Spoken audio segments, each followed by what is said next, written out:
Happy Wednesday, everybody. It's Denise from Dobby Books. How are all of you? So today I'm going to show you what I'm reading for what I'm reading Wednesday, and I'm also going to show you what I just finished. So let's get started. First, let me show you what I finished reading. One was for my Roman Emperors project from Robert G. Reader Books, and the other one was from my Middle Ages project. So Nero, Matricide, Music, and Murder in Imperial Rome by Anthony Everitt and Roddy Ashworth. I finished this book. It really is a great book because Anthony Everitt just has a way of just folding in all this information and trying to come to his own conclusions as to why Nero may have done this or not have done that. And I do agree with Robert that he does take some liberties, but on the other hand, I have trouble seeing how he could not have done that for certain questions that he was trying to answer. But all in all, I think that Anthony Everitt is just a fabulous narrative historian. But he had also written Augustus, which is one book I do own from him, and this was a library one. And both books were really very well. If you would rather read, I think we've all read the traditional sources about Nero that were written not too long after he passed away or committed suicide. Because the perspective is that Nero didn't make a lot of the elite Romans happy. So they were happy to give him negative publicity. This is far enough away, but maybe it's a good thing that we can look back on this now with less personal offense, if you will, that we're distant enough from the event that we're better able to look at it with a different eye. But nothing is 100%. But I would say overall, this book was a very, very good read, and I would definitely recommend it. The next one that I finished reading is the Book of the Middle Ages, originally authored by Dorothy Mills. This one's been edited by Memoria Press. This is a book good for all ages who want an introduction to the Middle Ages that gives you a good sweep of the time period, major names and events. Also folds in some poetry and some ballads, which I think is fantastic. And it has some things in the original French or the original Old English, which you're not going to understand, but it's there. But all in all, this was really a fantastic book. This would be an easy way to introduce yourself to the Middle Ages. After this, I think you're ready to tackle, your standard adult audience sources on the Middle Ages, and you won't feel so lost. Those are the two I finished. Now, the ones I'm currently reading, this one has to do with Historathon, the first quarter, 1177 BC, the year civilization collapsed. This is the revised and updated version of it. And as I showed everybody last time, oops, almost dropped it, I also have the accompanying graphic novel. So I've started on this. This is the earliest source I have right now. Not primary, but you know what I mean. It's just an earlier source. And then after this, I think I'm going to be reading the Odyssey. So hopefully I can get through all that. The next one I'm reading, this has to do with my Middle Ages study. It's by Anselm of Canterbury, Deus, Homo. And this was written between 1094 and 1098.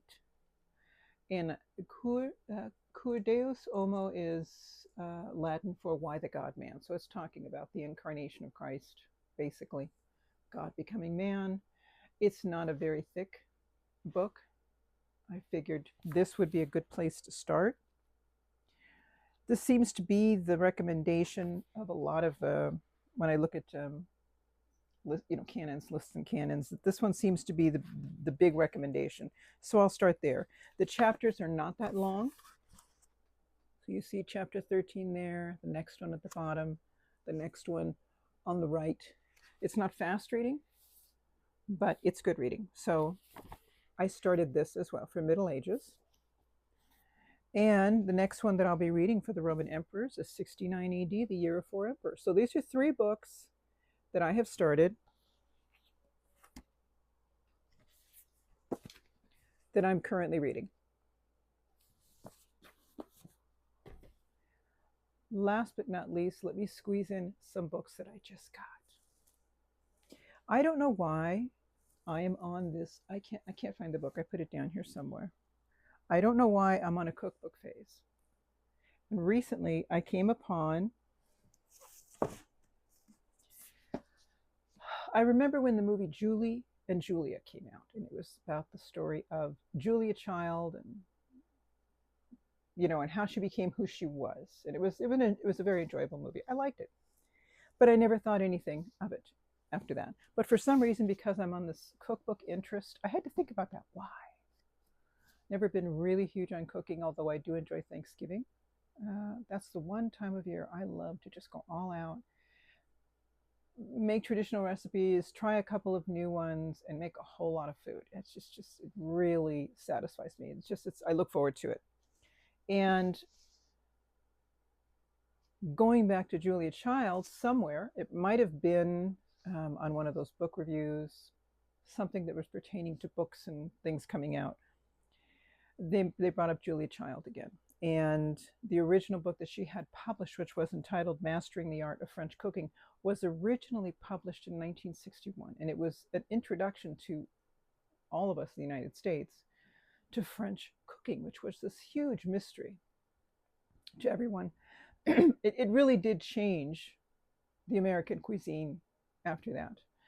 And what intrigued me about this particular cookbook, let me show you the one that I got. I love the cover. It's just so 1961, isn't it?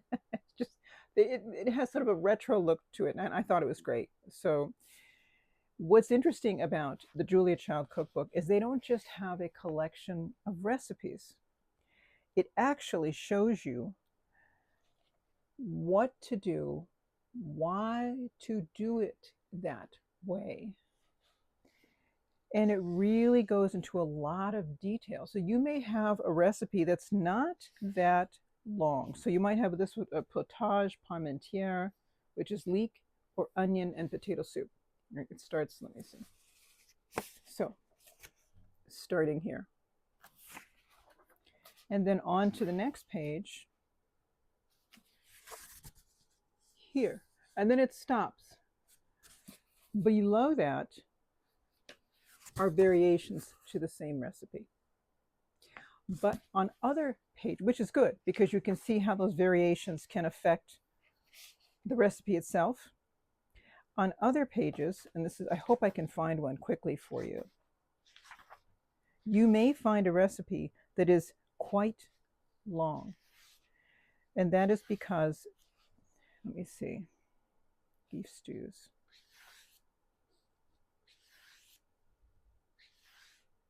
Okay, here's one.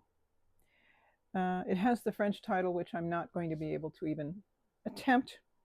But in English, it's braised stuffed beef rolls. Sounds like rouladen. And the recipe begins here. Hold on. It begins here. It continues on all the way down here.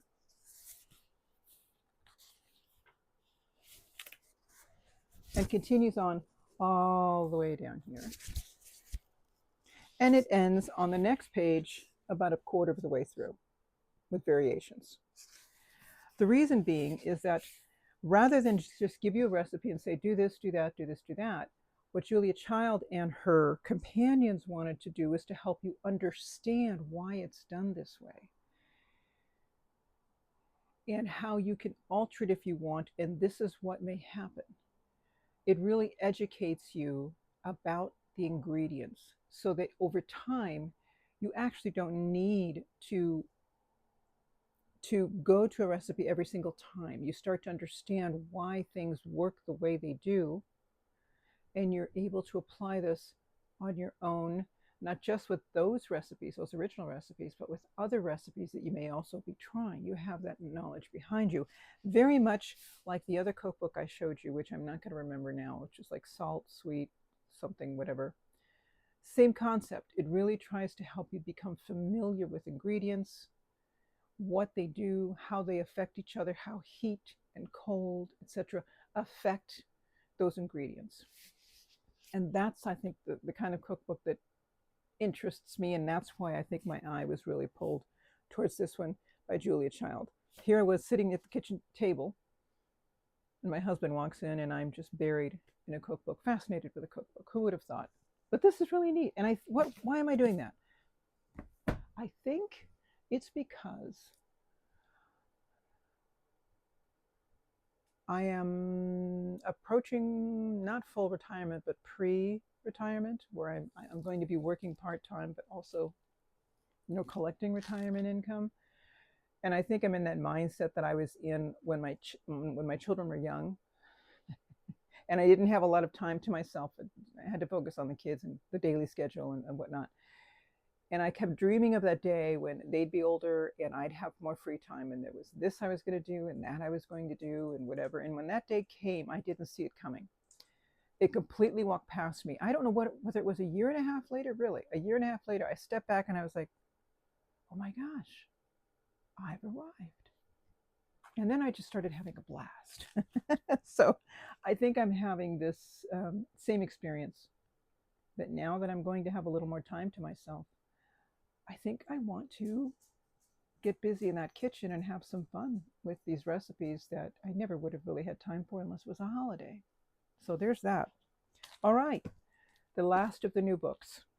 I got the coolest Christmas gift from my stepson and his wife, and I really appreciate they're going out and really trying to get something that matches me. They just do such a wonderful job. And I know they were a little worried when they gave this to me, because they said, this is for you unless you've already got it. I kind of wondered, could they be talking about a book? So I've already covered this in Mylar. But let me show it to you. It's a graphic novel version of The Lord of the Flies. Look at this cover. Look at that green. Ah, that's fantastic. So yeah, Lord of the Flies. And there's some images there. I just think it's the coolest thing. It's really beautiful. I love it. I was just so flattered that they went all out to get me something that I would genuinely be interested in.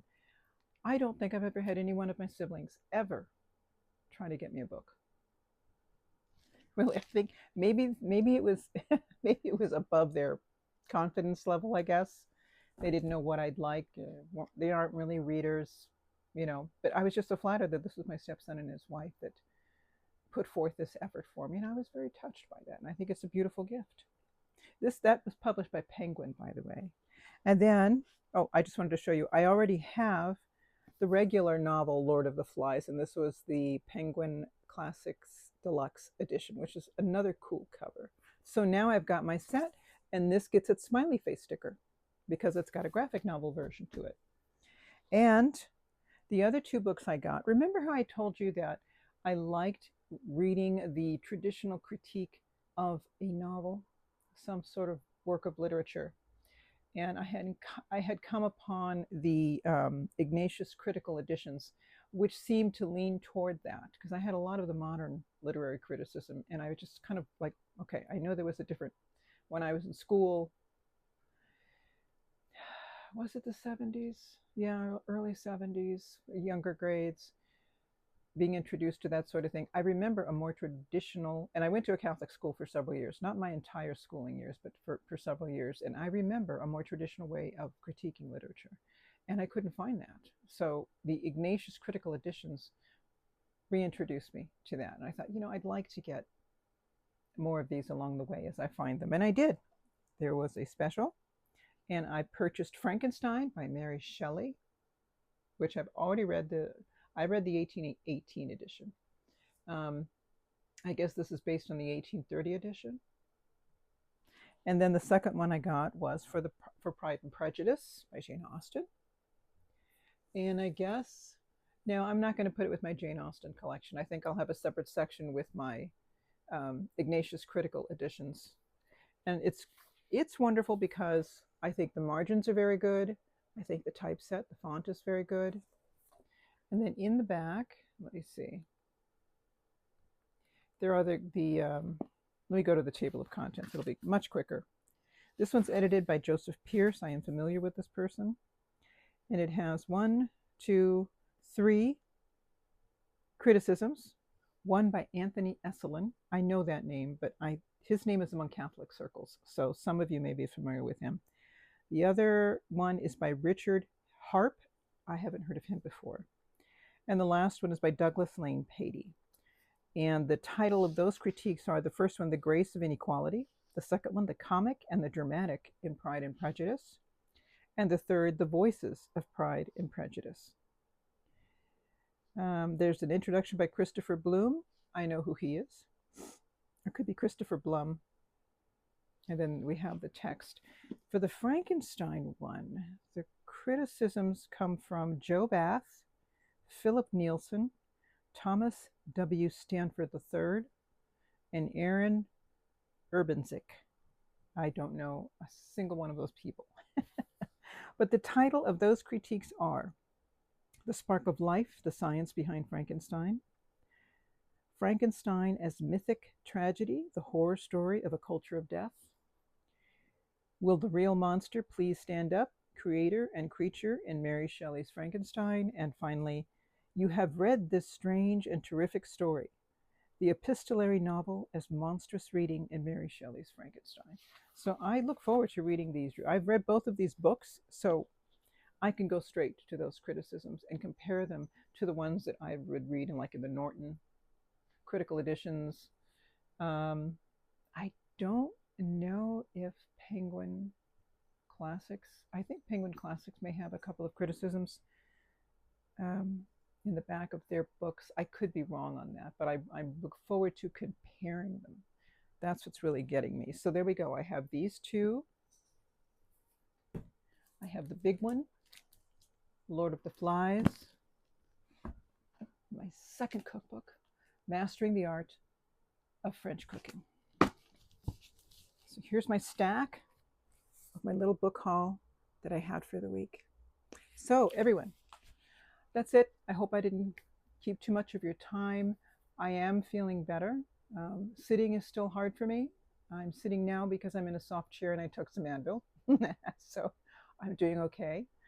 And I am completely off pain medication. It's only an as-needed thing. And I went to see my doctor today and everything's all honky-dory, and I go back in 4 weeks.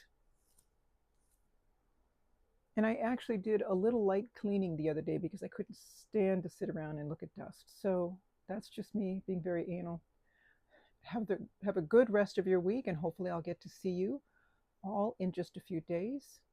Be safe, and I'll see you then. Bye-bye.